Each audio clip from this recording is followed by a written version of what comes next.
Bienvenidos a la ficha rosa, Noelia López Souto, Rafa Pontes, Guille.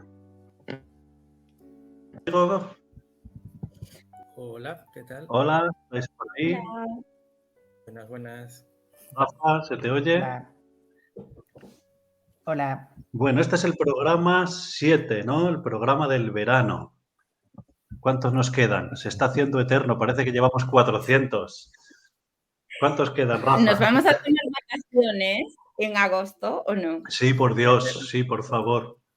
Y en el último contamos la intrahistoria de cómo se organiza esto y tal. Es lo que procede, cogerse unas vacaciones. El programa del verano. ¿Qué canciones estáis escuchando ahora en verano? ¿Tenéis canciones de verano? Yo tengo mi lista de verano.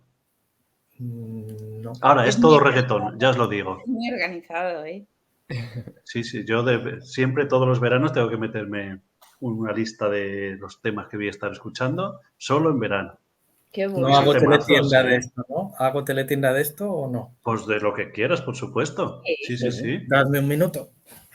Vale, Claro. pues como a Guille seguramente no le vaya a interesar mi lista, vaya, la estoy buscando por aquí, verano 2023. Todo temazos, ¿eh? Bueno, A ver. uno que me ha sorprendido muchísimo es el de Chanel, Clavadito. Muy bueno, porque no daba yo un duro por Chanel. La previa a Clavadita no me gustó nada. No, ni atiene a nadie. Fue una canción hecha para, no sé, ni para la que sacó con el Mundial de Fútbol. Sí.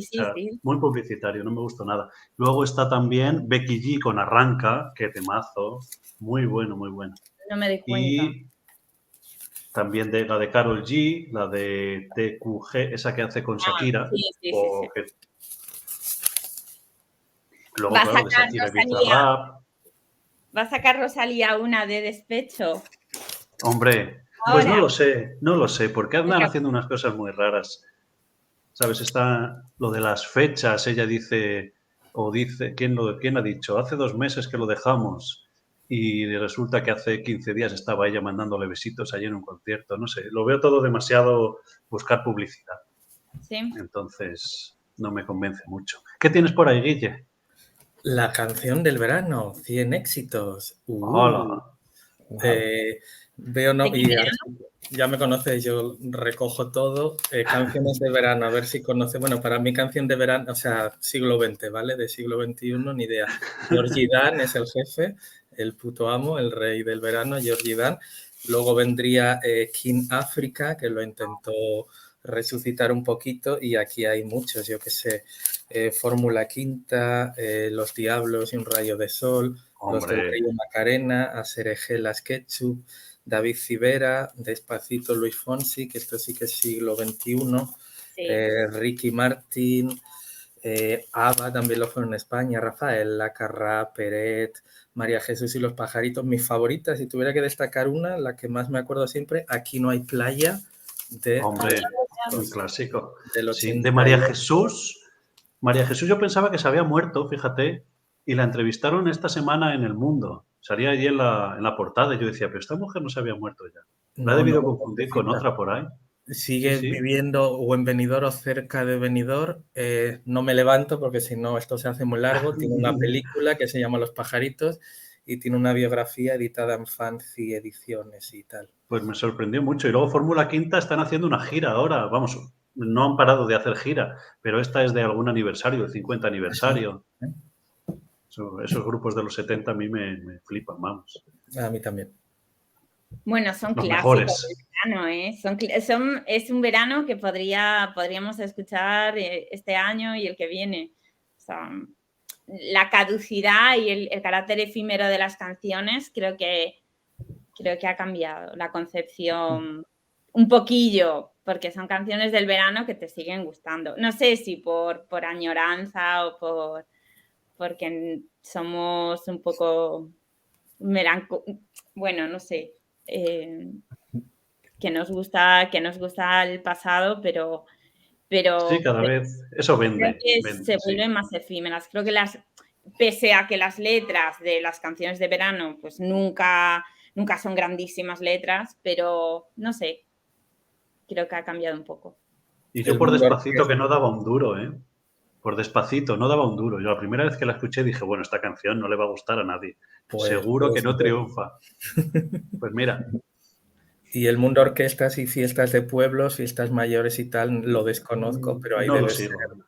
Tampoco. Ahora Ahí sí, es donde se puede ver lo que es canción del verano de antes, de ahora y de siempre. Sí.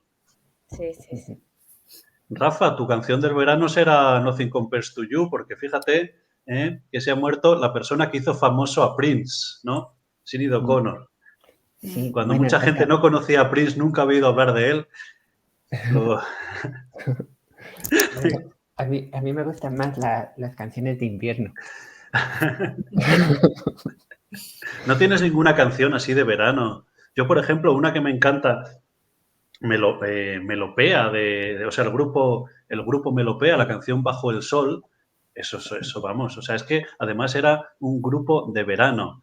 No hemos hablado de Melopea ya aquí, un grupo cántabro, sí, alguna vez yo creo, un grupo cántabro que hacía versiones de los Beach Boys y luego tenían ellos alguna canción propia muy chula también, ¿eh? Y eran eso, pues muy veranieras, mucho, todo así de sur, playa y muy chulo. Sacaron creo que 2 discos, yo sobre todo el primero, Surf, Chicas y Rock and Roll, y es un ¿De qué década grupazo. me hablas? ¿Esto es actual o es de hace tiempo? No, esto es de los primeros de los 90 probablemente.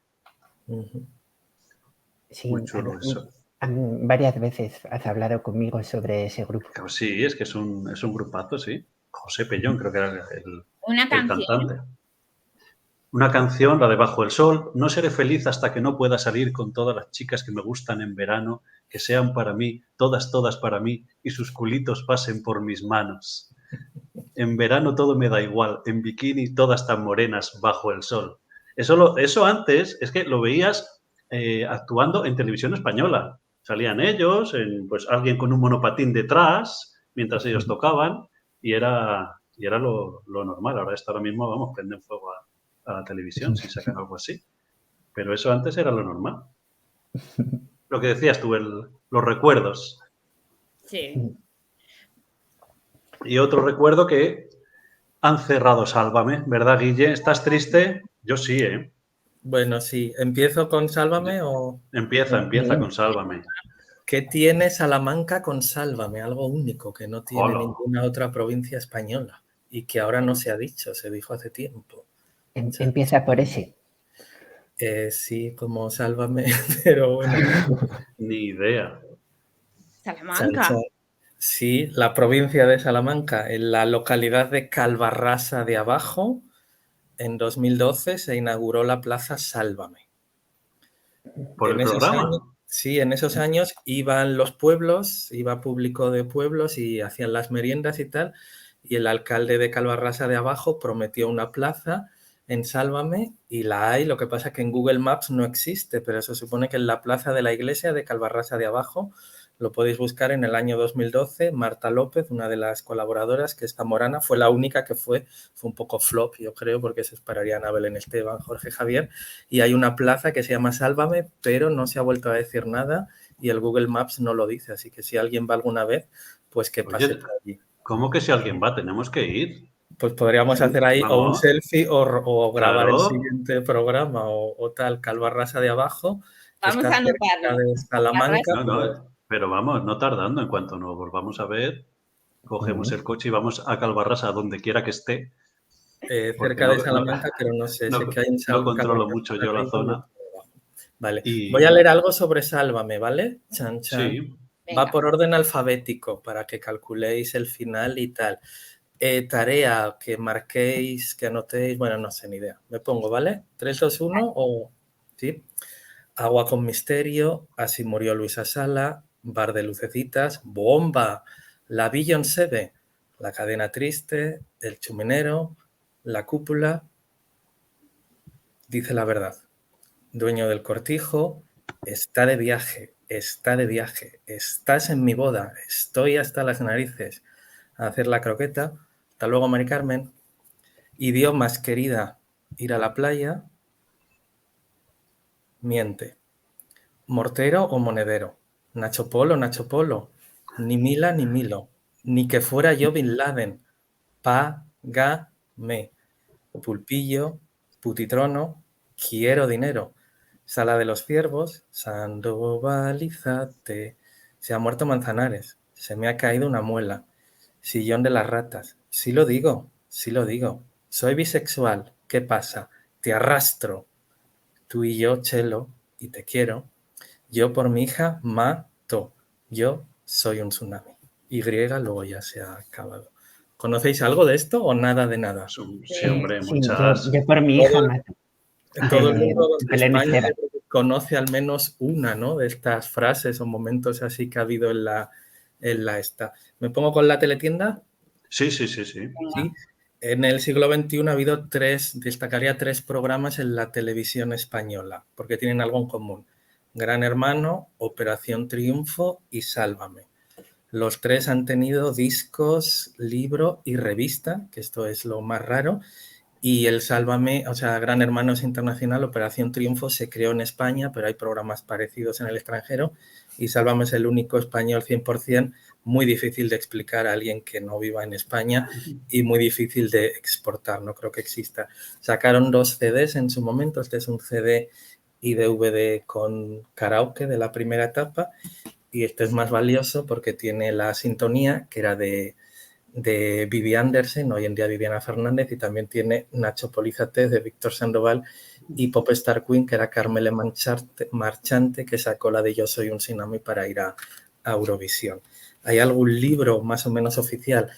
Este que explican un poquito lo que hay detrás de las cámaras, Sálvame cocinando el programa. Cuando hubo un cocinero que se llamaba Pedro Palacios, que sacaron ahí recetas, un cocinero creo que era de Valladolid. Tal vez es el que más vale, que es de un reportero, Omar Suárez, que explica cómo se hacen las conexiones y tal. Y ha salido hace poco, pero no merece la pena. Sálvame Telecinco detrás de las cámaras. La revista Sálvame, que no tenía mucho que ver con el programa, pero bueno, este es histórico porque es uno de los últimos posados de Sara Montiel en todo su esplendor, que se la sudaba todo y le daba igual tener X años y mostrarse, tendría que ser más mala. Aguantó, ¿cuántos números? 251, aguantó 4 años y este fue el último con la crisis del papel. Y esto voy a mencionar a mi amiga Bea, que me hizo mucha ilusión cuando un día abro el buzón y me encuentro con esto. Me envió la etiqueta del gazpacho de Belén Esteban, que no sé si sabéis que Belén Esteban ha sacado productos alimentarios. Sí. Además dicen, a mí no me gusta el gazpacho, pero dicen que está muy bueno. Yo lo he probado y está bien, sí. Que solo se me ocurre ahora, Bertín Osborne y Carlos Herrera son los únicos personajes españoles que han sacado alimentos, que yo sepa. Kiko Hernández sacó aceitunas, pero bueno, esto es como un elemento pop. Y esto que es más valioso, porque estas cremas de verduras creo que ya no están a la venta. Me falta la bolsa de patatas, pero eso es un lío porque ahí, en fin. Pero bueno, mi amiga Bea, pues tuvo, no sé si se lo comenté, es que no me acuerdo, me despegó la etiqueta y me la envió. Belén Esteban, pues las 2 Españas, yo las pongo aquí, que esto es algo raro. El Magazine del Mundo y El País Semanal llevaron en su momento a Belén Esteban en la portada, y esto es raro porque Belén Esteban no se asocia ni al País Semanal ni al Magazine El Mundo, pero bueno, lo hicieron en su momento. Y otra rareza, Belén Esteban también sacó unos zapatos que se venden, o unos relojes, que todavía hay algo en todo colección, pero esto apenas hay nada. Soy yo en un supermercado mirando unas sartenes que sacó Belén Esteban, de las que ya no queda nada, pero hice la foto y esto me hicieron un imán y me hizo gracia. Esto es lo que tengo por aquí de Sálvame, más o menos. Hombre, eso demuestra que es un programa clásico, sí. Sí, Rafa, ¿veías Sálvame? Casi no lo veía, pero quería preguntar a Guille, pedirle que recordara por qué estamos hablando de Sálvame, porque creo que no hemos dicho que... Es verdad, Jorge ha dicho que lloramos por Sálvame, ¿no? Porque acabó cuando fue a finales de junio, ¿no? Sálvame acabó desde 2011, ¿no? 13 años creo que han estado. Ahora se supone que en Netflix van a hacer algo así, y Sálvame pues lleva, es verdad, para quien no sepa lo que es Sálvame, el programa de las tardes de Telecinco, que empezó como programa Golfo, como un programa para comentar supervivientes, el reality este de la isla. Así fue el inicio de Sálvame, luego lo pusieron en la tarde, Sálvame limón, naranjas, sandía, tomates, Sálvame limón tea, Sálvame deluxe, Sálvame la cena, la última cena, Sálvame ocupa, Sálvame Snow Week, las bodas de Sálvame, ha tenido por ahí una serie de spin-offs. Y sí, un programa, queramos o no, es un programa del siglo XXI en España, con muchos fans, con muchos detractores, pero la prueba de que llega más allá de la tele, que aunque no lo veáis, conocéis frases o contenidos. Yo creo que todo el mundo en España sabe quién es Belén Esteban o Jorge Javier Vázquez, total, que es algo que si no estás en la tele es raro, o sea que ha traspasado. Y lo que decía, la tristeza en las residencias de ancianos, en los hospitales, en las personas mayores, en los pisos de estudiantes, hipsters, freaks, etcétera, en cualquier tipo de casa, yo creo que se echa de menos las tardes de Sálvame o tales. Es lo que yo creo y lo que se ha dicho en los medios estos días. Pero se ha hablado poco, yo creo, del final de Sálvame. Y la putada, o sea, es que es un final político, ¿no? O sea, sí. Lo que hay por ahí es feo, o sea, pero en fin. Seguía líder de audiencia. Es verdad que algunos días no, pero sí tenía audiencia suficiente. Yo creo que el problema que tiene Telecinco son las noches. No tenía programas fuertes que luego en Sálvame pudieran hablar de ellos y subir más la audiencia, porque cuando los programas nocturnos, tipo lo que decía Guille, Supervivientes o algo así, tienen mucho éxito, entonces eso arrastra a que por las mañanas y por las tardes la gente se conecte solo para ver los cotilleos. Y hace mucho que Telecinco no tiene esas cosas. Es verdad que está fracasando en casi todos los programas.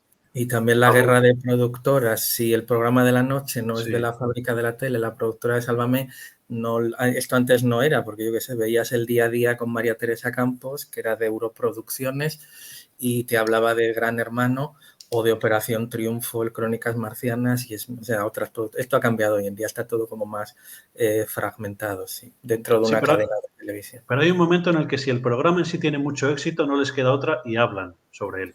Pero claro, no han tenido ninguno últimamente esos éxitos. Recupera Telecinco Gran Hermano, aunque sea Gran Hermano VIP, pero a partir de otoño lo recupera.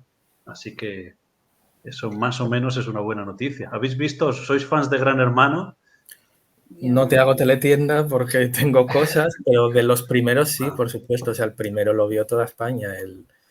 ¿Quién me pone la pierna encima para que no levante cabeza? ¿Quién? Jorge Berrocal es otra de esas frases históricas. Jódete, jódete.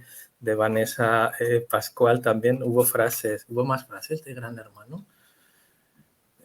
Pisha, que decía mucho Ismael, el ganador. La simbiosis de... se me ha olvidado el nombre. De Marina con Jorge, pero bueno, ya me callé. Vea la Legionaria, tenía alguna frase de esas. Si me tiro un pedo aquí, me lo tiro. Si me lo quiero tirar aquí, me lo tiro. Eso ya es del 5 o algo así, no me acuerdo tanto. Yo solo vi el primero. Podríamos dedicarle mucho. A mí me gusta Gran Hermano mucho, pero no me gusta el formato español. Al final lo salvamizaron. Solo el primero en España es el más puro porque no sabían nada de lo de fuera. Después ya eso de que entre gente y ya haya gente fuera diciendo yo lo conozco para que 2 o 3 semanas después lo metan y cosas así, me resultaba bastante frío. Porque es cierto, a ver, es un programa un poco guionizado, pero que no sea tan claro, ¿sabes? Que desde fuera no se vea. En otros países, además hay otros países donde las normas son distintas. Por ejemplo, en Estados Unidos, el primer Gran Hermano, que fue después del español, en las imágenes del principio, cuando lo presentan, salen Jorge Berrocal, ¿sabes? Porque hay imágenes de grandes hermanos de otros países. Es curioso. Y en el primero lo hicieron como el de España. Entra un grupo de gente, luego el público vota, etcétera. Pero fue bastante aburrido porque más o menos quedaba claro lo que el público quería, ¿sabes? Y había uno que pensaba todo el mundo que iba a ganar, querían que ganara, daba un poco de pena y al final ganó. Entonces no tuvo audiencia. Y a partir del programa 2 cambiaron las normas totalmente. Meten un grupo de gente y les encierran. Ahí sí que les encierran del todo. Y entre ellos se nominan, entre ellos se eligen a quién echan y luego a los 10 o 12 últimos que vayan echando los encierran en una casa y son esos los que eligen al ganador. Y eligen al ganador dependiendo de la calidad con la que haya podido engañarles. ¿Sabes? Por ejemplo, hubo un año en el que era uno que era policía que trabajaba de incógnito. Y él entró y dijo, a ver, yo tengo que mimetizarme con esta gente porque son mucho más jóvenes que nosotros. Él no era mayor, vamos, no era mayor porque nosotros no somos mayores, nos vemos, somos más o menos de nuestra edad. Y decía, pues voy a empezar a vestir con su ropa. Y entonces a los más jóvenes les cogía sus camisetas y ya estaba como mimetizándose. Si alguno le decía, yo creo que tú nos ocultas algo, él iba allí al confesionario y decía, este a lo mejor me va a pillar, así que voy a intentar echarle. ¿Cómo le echo?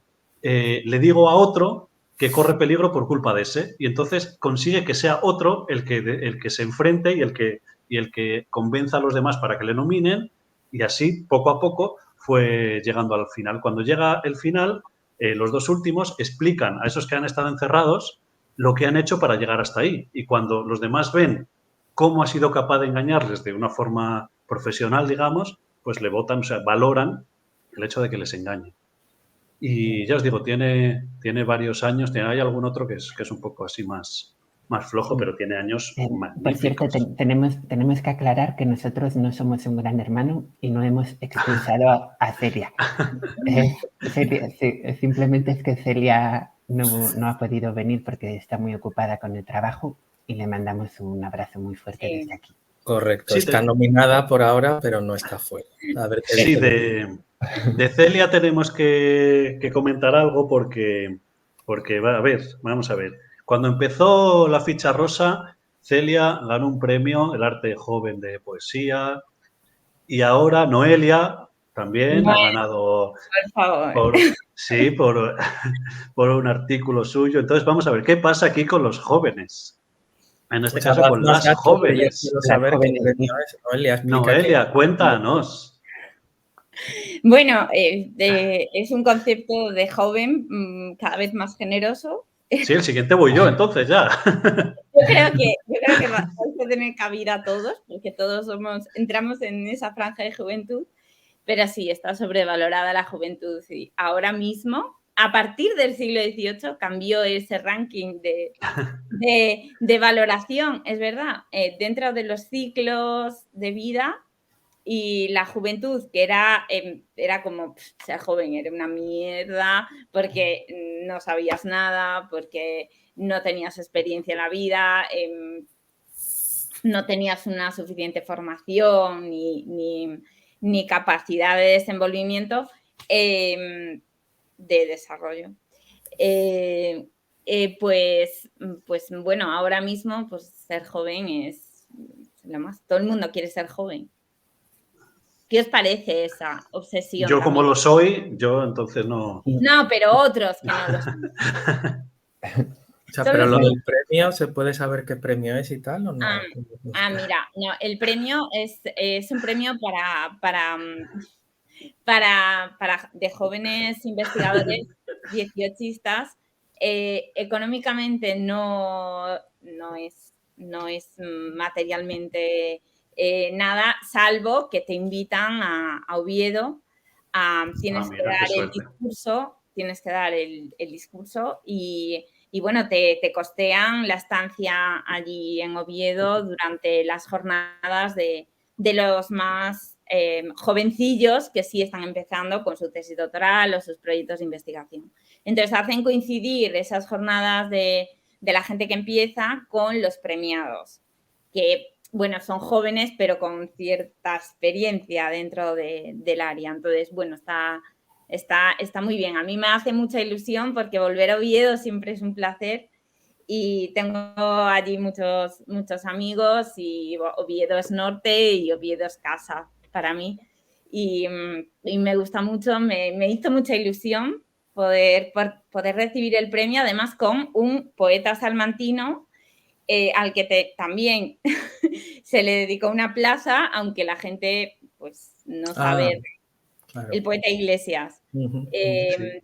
Pero bueno, como que la gente no visualiza quizá a ese personaje que está detrás de esa mención, ¿no? de la plaza. Y me hace mucha ilusión porque es, bueno, pues es una investigación que comencé hace años aquí y bueno, es un input para seguir con ello.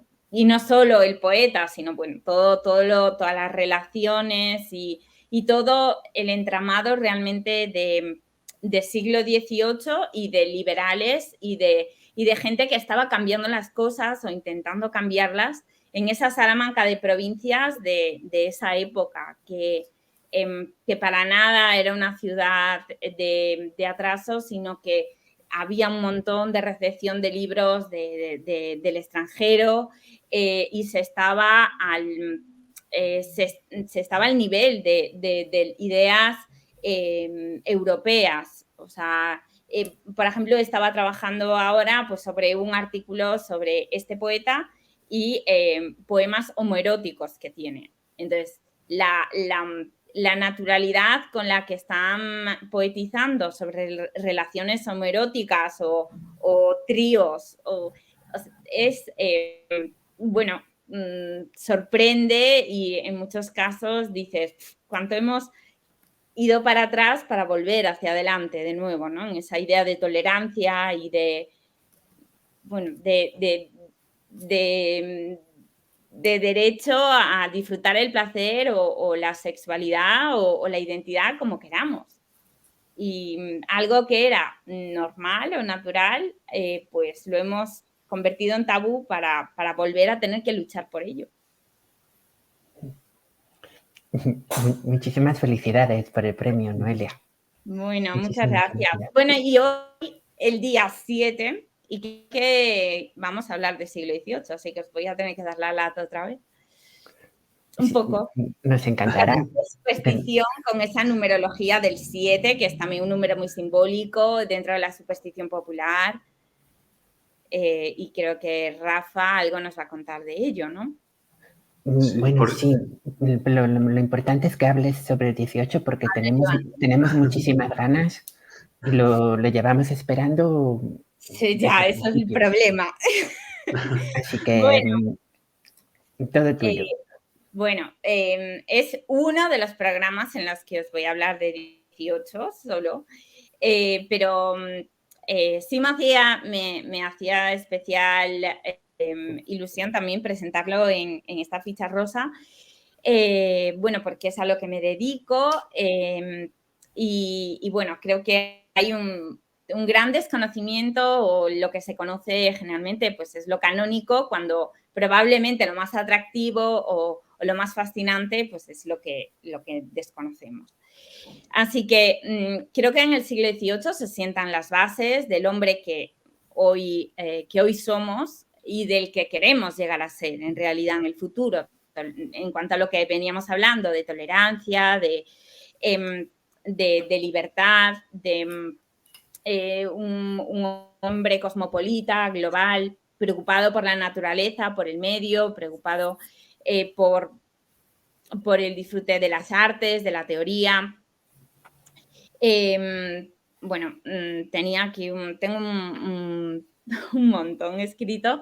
En cuanto a la idea del viajero, del explorador altermoderno que hoy somos, que podremos reconocer en esos aprendices o experimentadores del Gran Tour europeo en el siglo XVIII o sumergidos hoy en una era de la comunicación instantánea y de las redes sociales, cuando ellos partícipes en una red de cartas donde las amistades a distancia generaban una república de las letras en la que era normal desde Filadelfia a Parma, pues que estuvieran en contacto y era posible mantener o crear incluso una amistad a través de cartas. Y aparte de los encuentros de socialización, en las tertulias, en los salones, la importancia de la comunicación. Hoy somos individuos en esta época de conocimiento a distancia de un clic y recordemos que entonces aparece esa cultura enciclopédica en la que tratan con la enciclopedia de aunar todo el conocimiento conseguido hasta entonces por el hombre. es la enciclopedia como precedente de nuestra Wikipedia, ¿no? Es el momento en el que aparece la industrialización, en el que aparece la urbanización, el comienzo de la sociedad de consumo, la gestión del tiempo de ocio, por primera vez el ocio como opuesto al negotium, al trabajo. Era una sociedad atraída por la inteligencia artificial. El siglo XVIII es la época dorada de los autómatas, de los robots. Aparece el más logrado, más perfecto autómata que era capaz de una escritura automática. Aparece por primera vez en ese siglo XVIII, se llamaba Friedrich von Naus. Fue el creador del autómata. La mujer empoderada, la discusión de los sexos, sobre la igualdad de capacidades entre los sexos y la salida de la mujer al espacio público por primera vez. La aparición del concepto de niño, que ya lo hemos visto muchas veces aquí con el libro saliendo en todo momento, no voy a detener. ¿Qué libro? Rápido.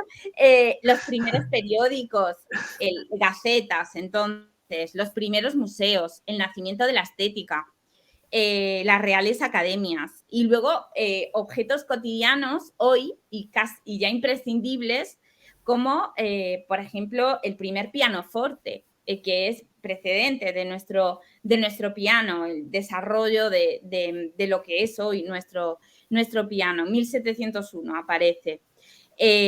Pero también las tipografías modernas, con Bodoni y con Didot, que digamos es la base de la tan usada Times New Roman, con las serifas y los remates, porque, bueno, se comprueba que hay una mayor legibilidad, mayor rapidez con esas serifas que están basadas en las escrituras epigramáticas clásicas, de escritura sobre piedra, pero con el nacimiento precisamente de la estética y también el desarrollo de la óptica, empiezan a calcular todas esas cuestiones del interletrado, de las distancias y de las proporciones de las letras, se dan cuenta de que eso facilita la lectura.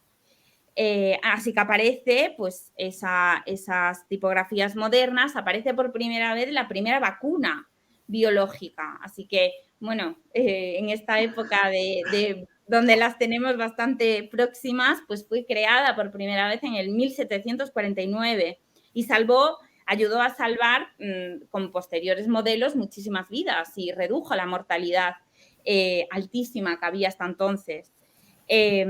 Las primeras lentes bifocales, que, bueno, nosotros somos jóvenes, pero todos los otros que las necesiten, pues bueno, son de gran ayuda. La máquina de vapor, el primer automóvil, con precisamente el automóvil de vapor que circuló por París, pues aparece también en este momento. El primer globo aerostático, la primera vez que el hombre consigue volar unos kilómetros por encima del suelo, que no, hasta ese momento pues no se había conseguido, o el primer alumbrado de uso doméstico. Bueno, en fin, la ética médica, el tratamiento de los enfermos psiquiátricos, no como poseídos por el demonio, sino como enfermos. O sea, un tratamiento digno para ese tipo de personas, un tratamiento psiquiátrico. Hay una nueva mirada hacia el hombre, hay una nueva mirada hacia la comprensión del hombre, de sus etapas de vida, pero también de su propia constitución, de su propia biología, de la noción de que el hombre es cuerpo y es espíritu, es alma. Se había estudiado tantísimo y la literatura había dado tanto para la exploración del alma, pero nada se había hecho acerca del cuerpo, y eso ya lo hablaré otro día en otro episodio, pero algo tan simple como eso, el reconocimiento de un cuerpo y no meramente un cúmulo de perlas y materiales preciosos, sino un cuerpo mórbido, un cuerpo sensual, un cuerpo real o que puedes creer, identificar. Bueno, todo esto aparece en este momento precisamente gracias a las dos columnas vertebrales de este siglo, y ya me voy acercando ya al tema, que van a ser y lo van a volver, en cierto modo, bastante aparentemente contradictorio entre sí, pero la contradicción forma parte del ser humano, ¿no? Y las dos columnas van a ser las dos caras del siglo XVIII, la que conocemos todos, el didactismo, la razón, las normas, pero el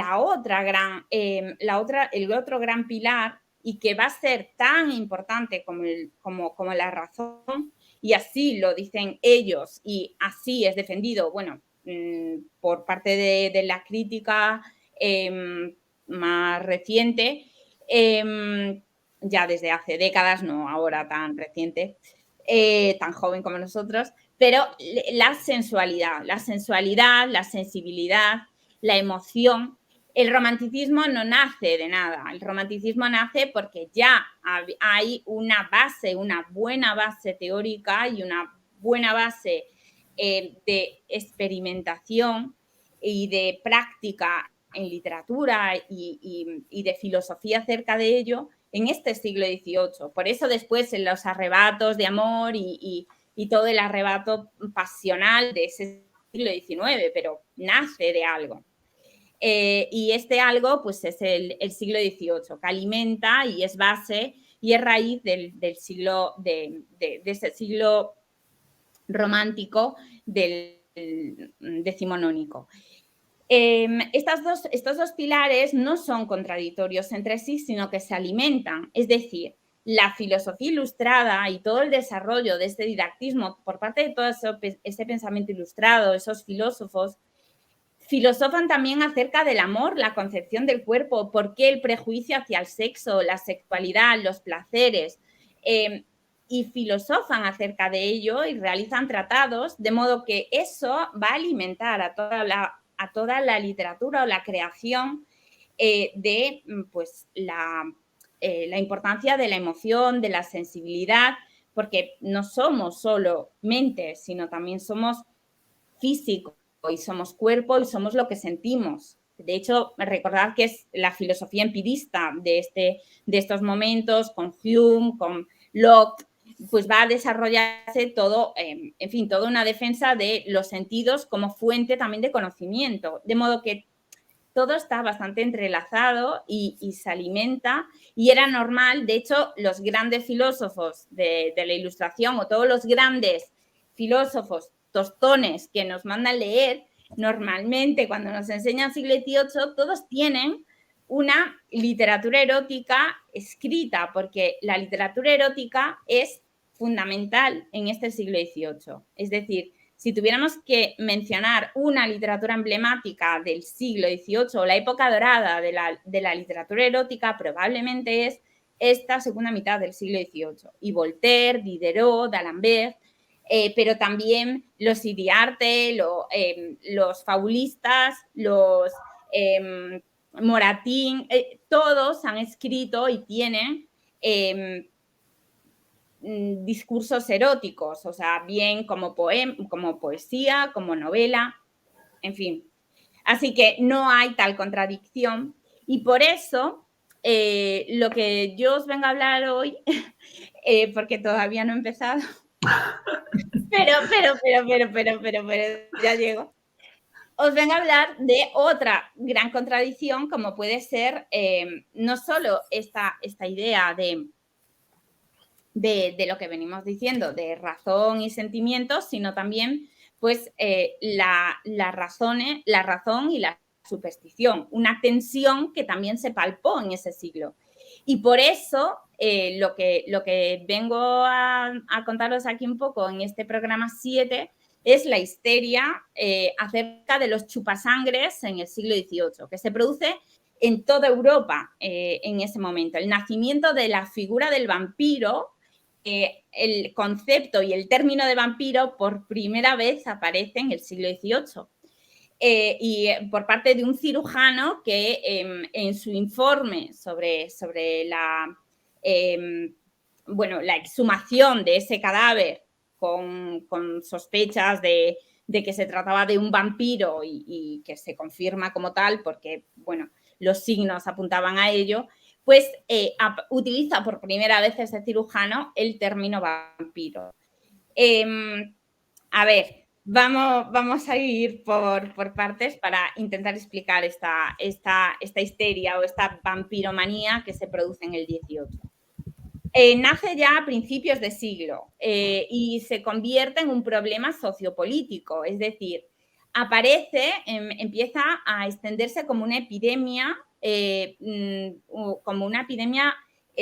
muy contagiosa y que se expande a toda Europa. Aparece por Europa del Este, en los márgenes, pero llega a la Europa central, a Alemania, Grecia, Austria, Francia, España, y es aquí, de hecho, en esta preocupación e interés por el vampirismo, por la histeria y noticias sobre los ataques de los vampiros que inundaban todas las gacetas y todos los periódicos, es aquí cuando empieza a aparecer el germen de la literatura gótica, que después, en el 19, pues tendremos.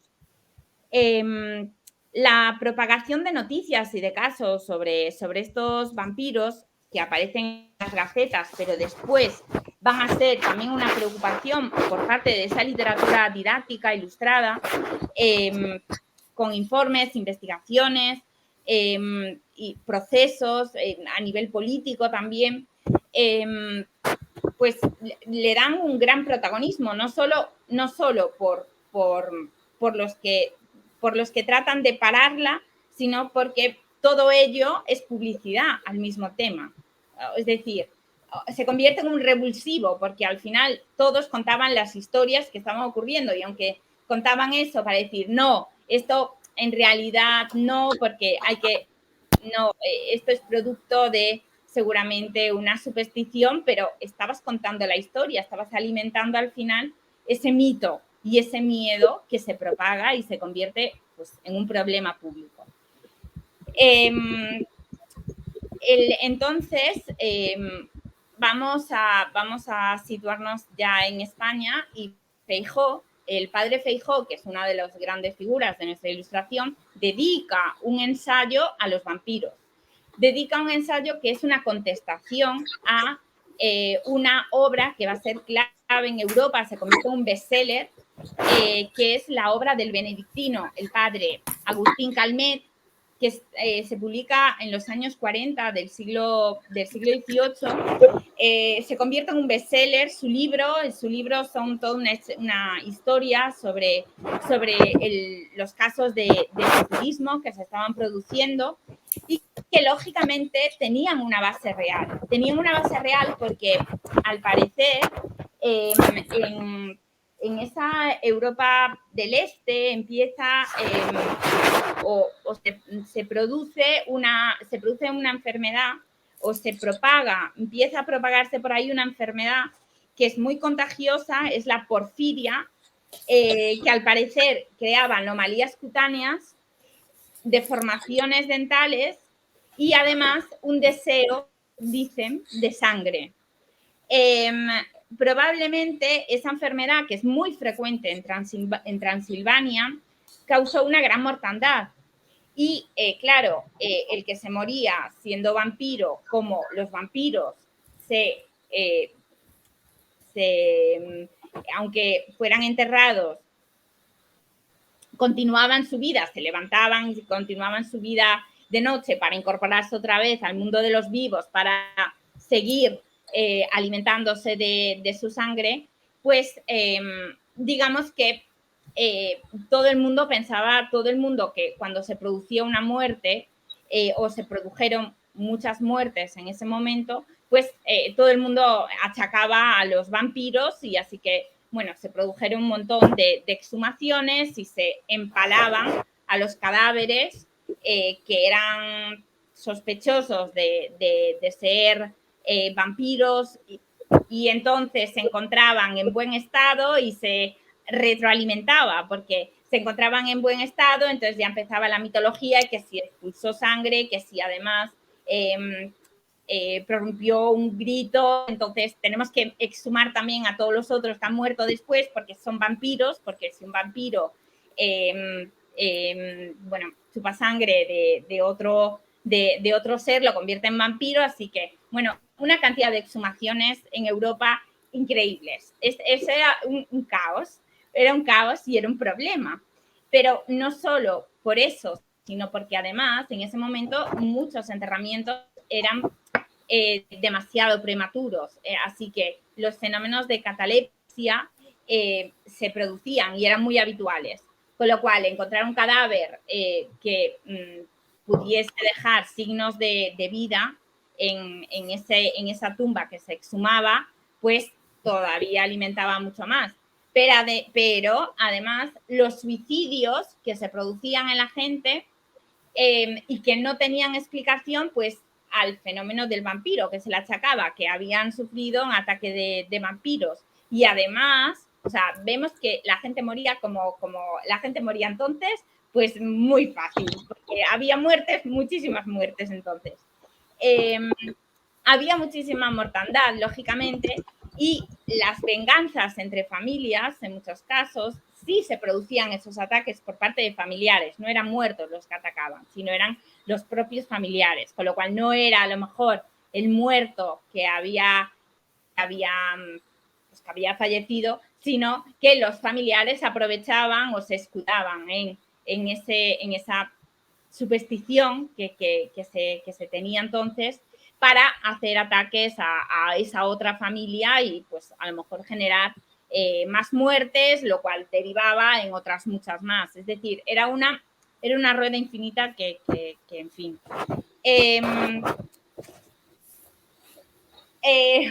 Vamos a ver, en este momento, y ya para ir centrando la cosa y llevarla hacia la literatura de los vampiros, y creo que Guille nos va a tener teletienda, desde el bestseller del padre Calmet, que publica y transmite historias sobre vampiros para calmar a la sociedad, lo cual es criticado por Feijóo, porque efectivamente el padre Calmet no llega a la conclusión, dice que no encuentra pruebas empíricas, pero tampoco ofrece un no rotundo ni tajante.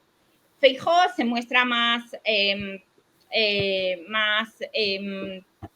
digamos, recto en su veredicto y concluye que eso se debe a una desmesura de la imaginación y que no hay pruebas, no hay ninguna prueba que documente eso y que, bueno, se debe a la superstición popular, donde en todas las tradiciones, el chupasangres, tenemos diferentes criaturas de chupasangres. Probablemente conocéis un montón de historias. El hombre lobo mismo en Galicia, pues sería equiparable al vampiro, porque el vampiro, como hoy lo conocemos, al final con esa forma antropomórfica, aunque efectivamente con esa histeria del vampiro en el siglo XVIII se creía que eran cadáveres que se levantaban, que eran poseídos y que efectivamente pues, se ocupaban de chupar sangre para seguir alimentando y prolongando su vida. Lo cierto es que era una criatura salvaje que en muchos casos se describe como peluda. Tenemos, dependiendo de los sitios, la tipología del vampiro no era tal como Hollywood nos la ha presentado o como el modelo de Bram Stoker. Y se produce el cambio se produce en 1811, que estamos, pues, el largo siglo XVIII, el siglo XVIII realmente acaba 1830, no tajantemente en 1800. En 1819 es cuando se crea la primera novela que va a ser precedente de la de Bram Stoker y que va a aparecer por primera vez un vampiro seductor, aristocrático, noble, con esa forma antropomórfica y que va a titularse la novela The Vampire, es de Polidori, que era médico del poeta Lord Byron, que lo conocéis seguro. Era el médico del poeta y crea esta novela sobre los vampiros. Pero crea un vampiro literario. Y este va a ser en gran medida el referente que va a utilizar Bram Stoker, aparte de toda esa, todo ese sustrato de histeria popular que había en la sociedad sobre ese fenómeno de los vampiros. ¿Puedo preguntar algo? Perdón. ¿Entra aquí Carmila, de un autor irlandés? ¿Te suena? Sí, sí. Vale. Qué buena obra. Que está ambientada en la región de Estiria, Austria. Punto, nada más. Digamos que es posterior a Polidori. Vale. Ya es porque es una vampira, en este caso se introduce en personaje femenino, y va a ser, yo creo, es anterior a Bram Stoker, y también se inspira Bram Stoker, vale. Claro, es decir, se producen muchísimas más novelas en este comienzo del 19, pero ya con después de Polidori, después de este 1819, ya vamos a tener a ese vampiro pues con elementos además eróticos, sensuales, que es seductor, que es generalmente un aristócrata o noble, o en el caso de ella, pues, pero tenemos esa vena de perversión, no de un ataque como un animal salvaje, que comete una tropelía. Sí, y que era realmente lo que en la tradición popular eso era el vampiro. O sea que podemos entender, además si vemos dentro de Europa, en todos los países hay criaturas, hablan de esas criaturas del chupasangre. De hecho, en España, la literatura de los vampiros en el 18 apenas, o sea, aparte de este ensayo de Feijóo, apenas se habla de ello. Y es que nosotros en nuestro sustrato popular probablemente tenemos más una superstición más próxima al hombre lobo, otras criaturas chupasangres que al final es lo mismo que el vampiro. Simplemente que, bueno, el vampiro se basa más en un modelo o un arquetipo generado en Europa del Este. Para acabar, realmente lo que la crítica señala sobre esa crisis de que se produce, que llega a poner en jaque realmente a la ilustración, porque pensad que es desde principios del siglo XVIII. Así que en este momento de programa ilustrado, si era verdad que este fenómeno de los vampiros estaba poniéndose patas arriba todo el programa ilustrado, toda esa razón y equilibrio del 18, pero si era verdad, reflejaba esa tensión que enfrentaba al hombre a la muerte, a su propia muerte. Es decir, en una época de secularización en la que estamos intentando erradicar todas las supersticiones para no atribuirlas a una intervención del demonio ni a cuestiones divinas, los milagros, los falsos milagros, al final necesitamos nutrirnos o hallar algo que nos cuente un relato de este después de la muerte. Y de algún modo se produce una histeria que es alimentada también por esa crisis esa crisis que se produce en la conciencia europea en este siglo, de la que, bueno, se habla en muchas ocasiones, y no fue tan equilibrado el siglo, sino que estas crisis y estas tensiones atacaron en muchas ocasiones y se hicieron cuestionar en muchas ocasiones esta racionalidad y este equilibrio que tanto,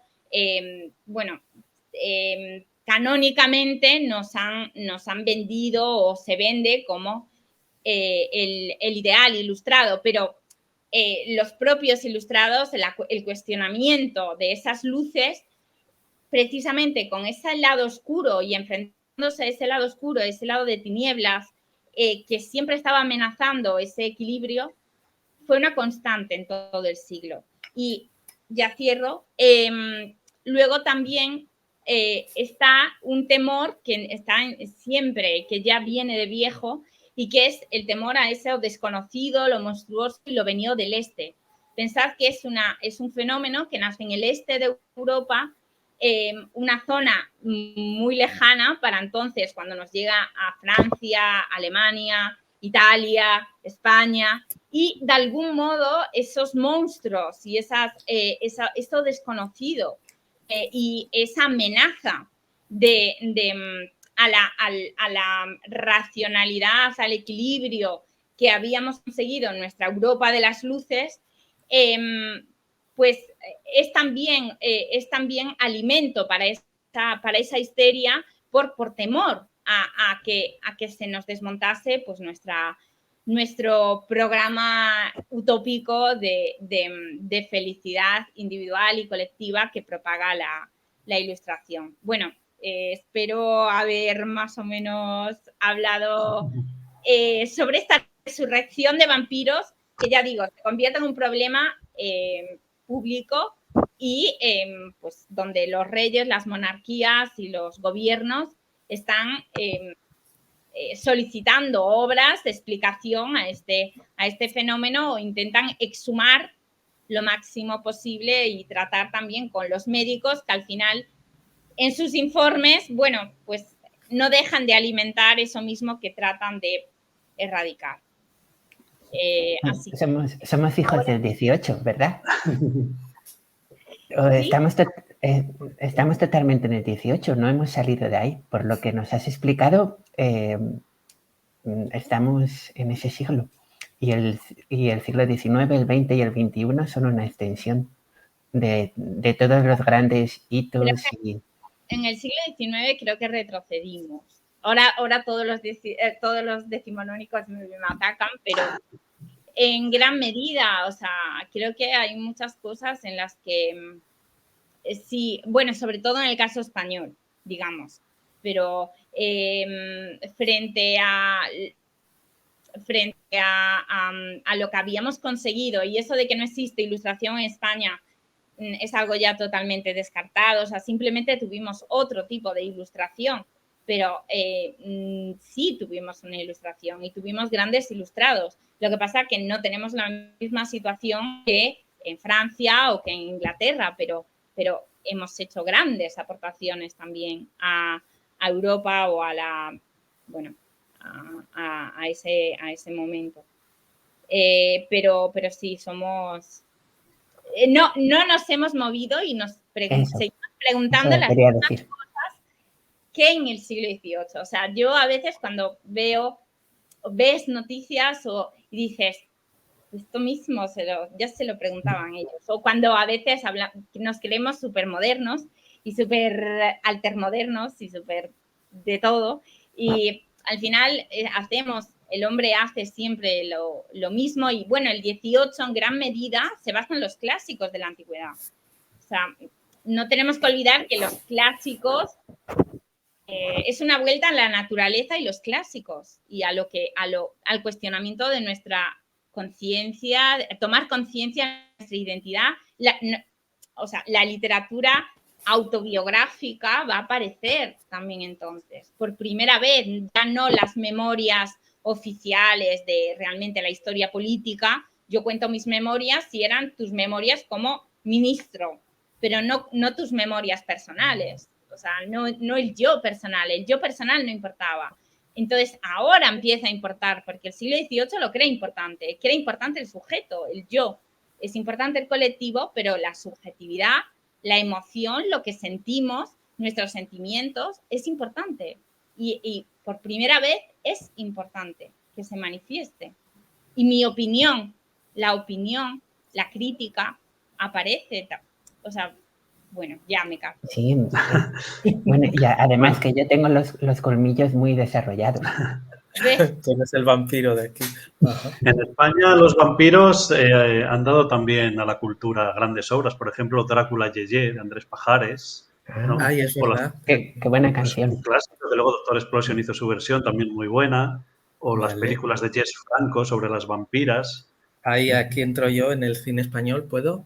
Sí. Algunas películas por ejemplo, esta Ceremonia Sangrienta de Jorge Grau, protagonizada por Lucía Bosé y Espartaco Santoni, basada en la húngara con sangre de vírgenes, de chicas vírgenes. Entonces, una película de los años 70 es lo que nos has dicho, Noelia, ¿no? De Centro Europa, de esta tradición, y esto está basado en una historia húngara, que parece ser que existió una condesa a la que encerraron en el castillo porque era vampira y tal, se supone.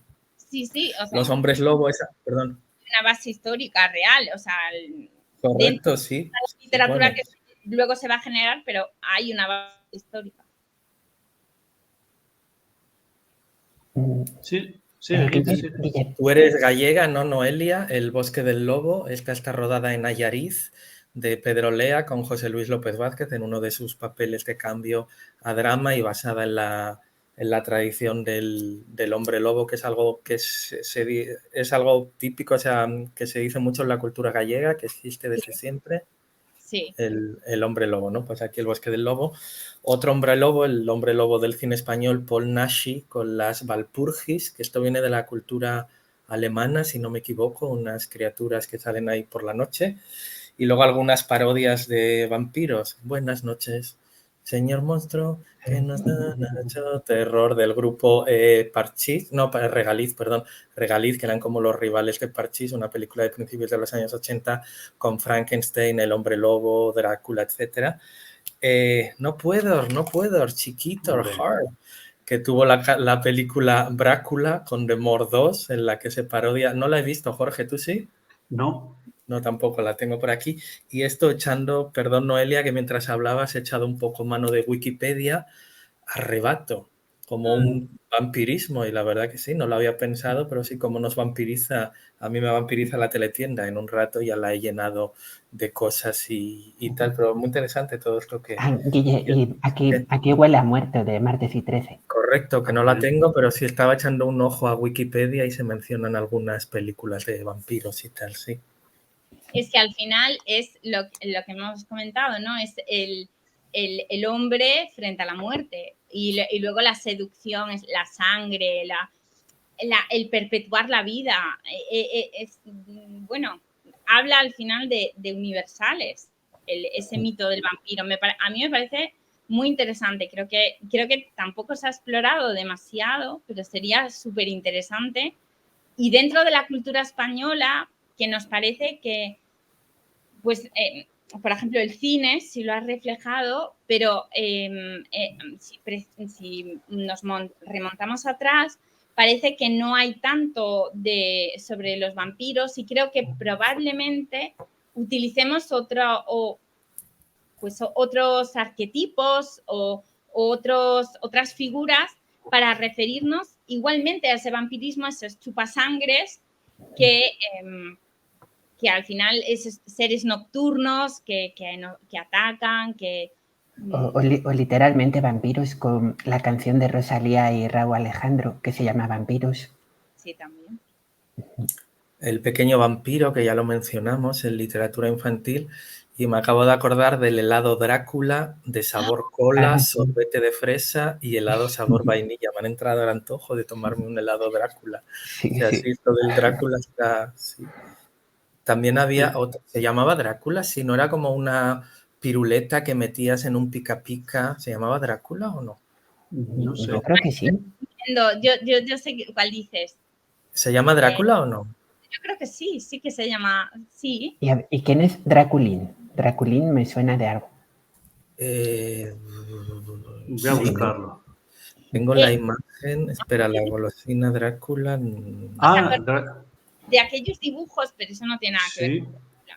Pero es que me vino, que era el perro sabueso, que era un cúmulo de huesos, que vivía en un castillo. Me quiere sonar eso de los huesos, sí, pero no recuerdo ahora. En Antena 3 en los años 90, el conde Drácula, me estoy acordando. Hombre, ahora hay una serie de dibujos en Disney, pero solo hizo una temporada, que es Vampirina. Y es muy buena, muy buena, muy buena, muy buena. Tiene unos guiones excelentes. Y hace ya es de hace ya 2 o 3 años o por ahí, y no hicieron más temporadas que yo sepa, pero está muy bien hecha, ¿eh? De una familia de vampiros que llegan a una ciudad normal y se tienen que adaptar ahí. Ella en el colegio y eso. Es de verdad magnífica. Vampirella, que es el apodo de Paloma Aznar, que es una periodista, cronista de Sociedad del Mundo. Estos personajes de estos frikis, perdón que me llega ahora a la memoria, Tamara, Ámbar Llurena, Leonardo Dantes, Loli Álvarez, había los condes de Transilvania. ¿No os acordáis de esto? No es muy friki. Personajes así, eran unos, no sé, se me acaba de ocurrir, perdón. Pero en los dibujos que yo decía era algo de Transilvania, era algo en relación con eso. Pero no tiene nada que ver con lo tuyo, Guille. Pero sí, se vincula en cierto modo precisamente por lo que hemos dicho de esa enfermedad que empezó por ahí, que se propagó desde ahí. Por Siria se llama la enfermedad. Sí, que me gustará ver un poco porque me extrañó este deseo de sangre. Yo dije, pero bueno, una enfermedad que genera deseo de sangre. ¿La sangre frita qué es? ¿Es un postre o eso existe, no? No es postre, sí. es no es que es como la salada. ¿Qué es eso? Sí, es algo así, ¿no? Se usa sangre coagulada. Perdón, los que no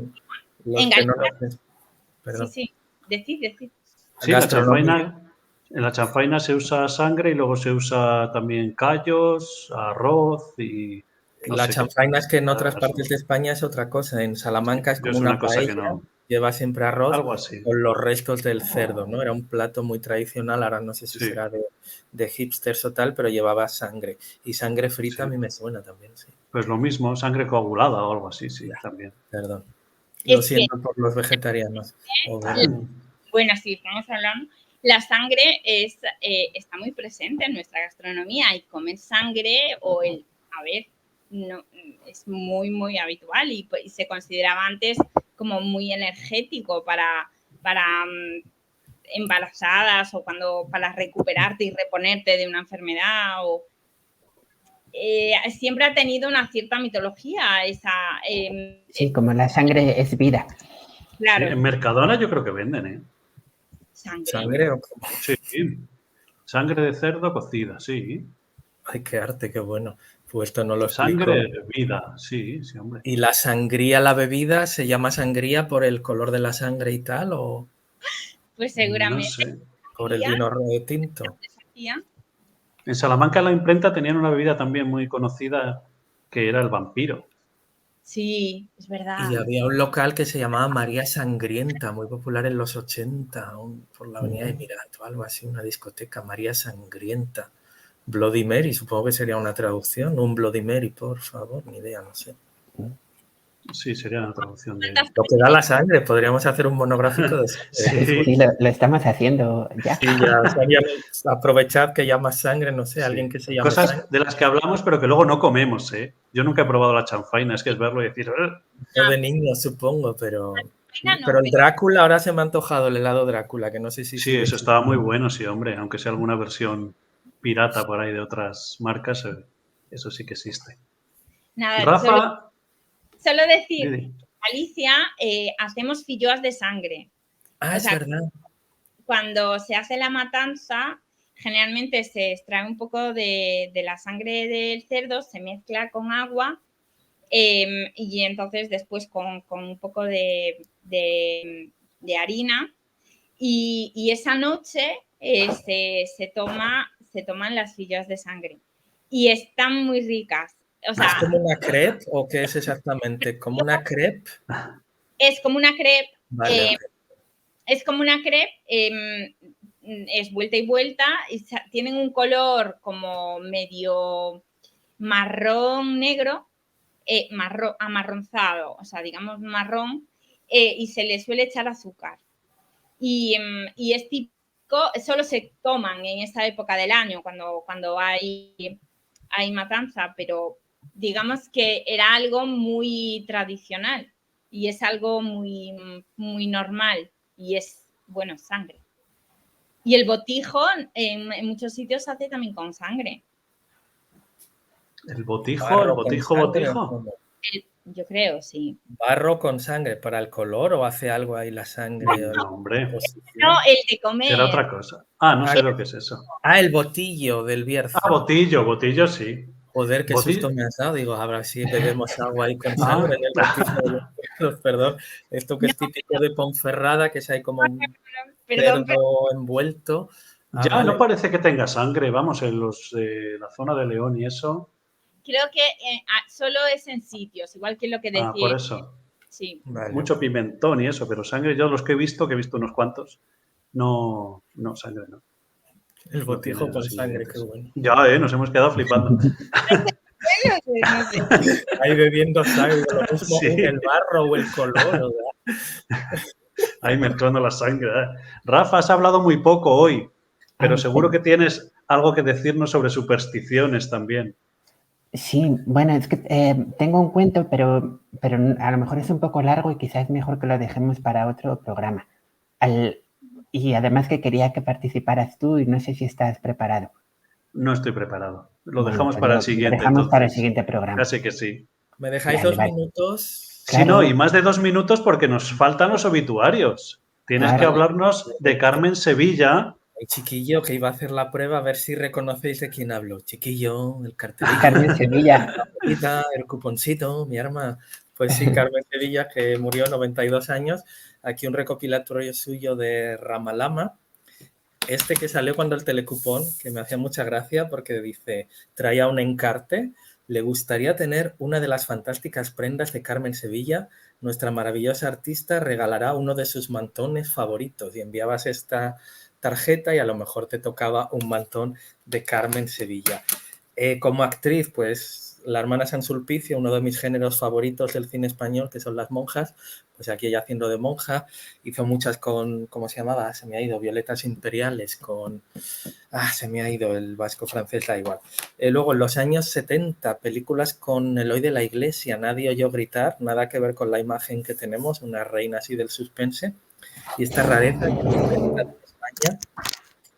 Perdón, que Rafa no creo que tenga teletienda, ni idea. El techo de cristal, una película y luego algún libro.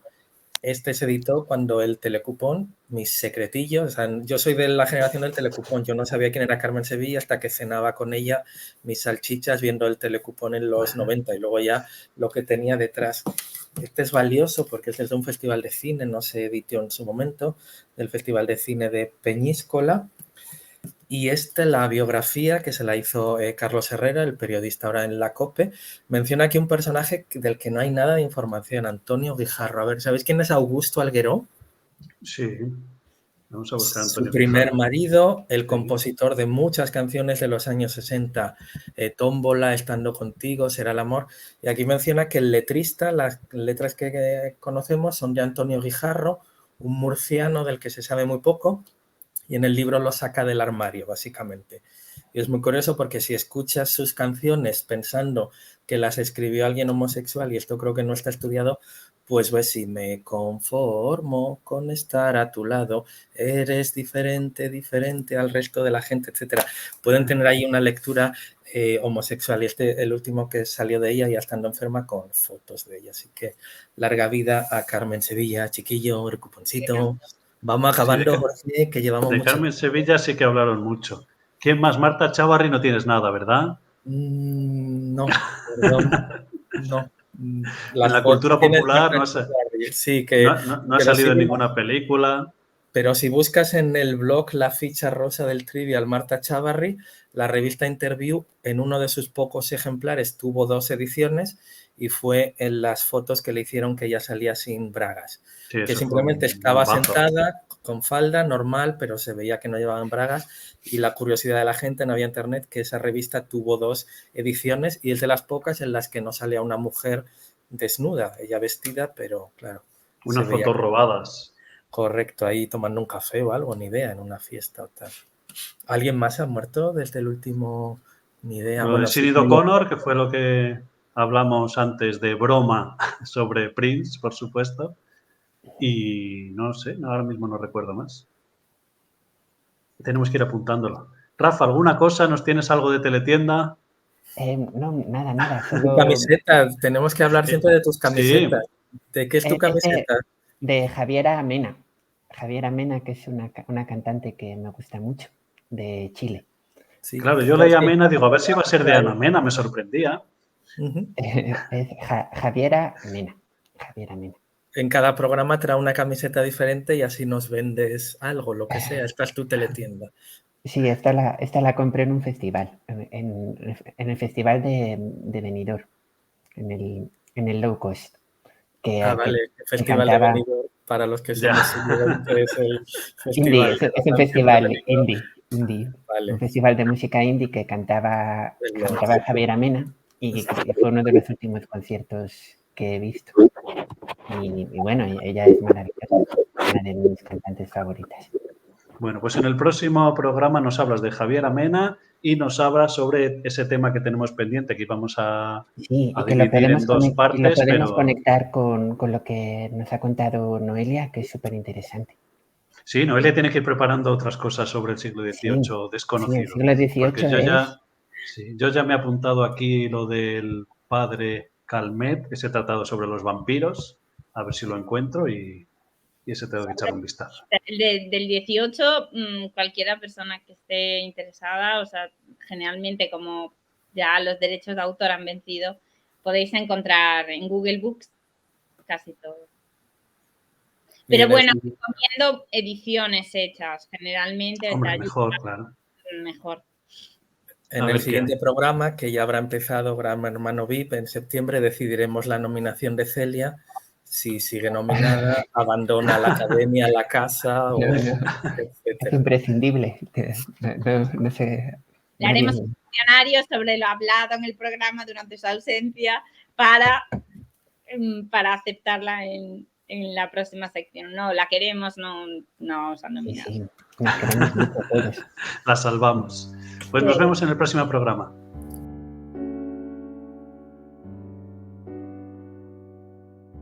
¿Podemos quedarnos un poco después o nada? Sí. Adiós. Cerramos la grabación. Gracias.